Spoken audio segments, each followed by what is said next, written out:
Good evening on this Wednesday. I'm Sarah Fergani. And first at 5, a largely peaceful protest in Dilley today, but some really tense moments.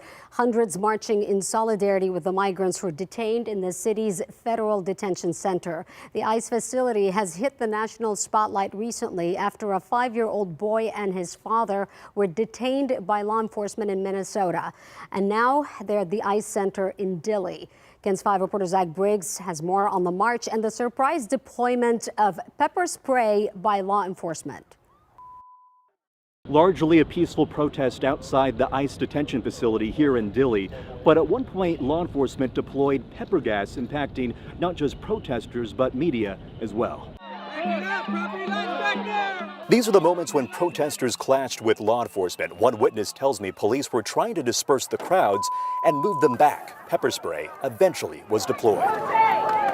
Now, Liam and his father were taken into ICE custody in Minnesota, then transferred to the ICE facility here in Dilley. Congressman Joaquin Castro was one of the lawmakers that took a tour of the facility today with intention to meet Liam and his father. During today's procession, people were holding signs and Mexican flags chanting Libertad. Several of the protesters are calling for ICE to be abolished, many criticizing the way ICE carries out operations nationwide, calling their tactics inhumane. And while the focus of this protest stemmed from little Liam, the demonstration was pushing a broader message about the treatment of all migrants. Here's Shanita Cleveland, who drove from Dallas to take part in this protest. It's time for a real change, an overhaul in the entire system. This system wants to do nothing but use and abuse and separate you. And there was a point when a nonprofit organization, a team of medics from Austin, were tending to those directly impacted by law enforcement's deployment of pepper spray, handing them bottles of water and providing any other medical service they needed.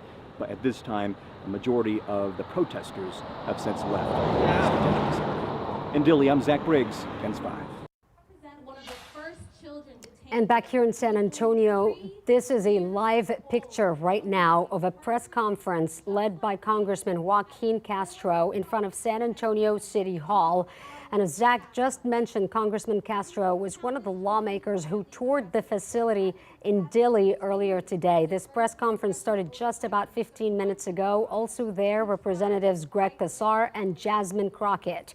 Faith leaders are also set to speak. You can watch that full press conference again happening right now. This is a live picture that you're seeing, and you can watch the full thing on KENS5.com.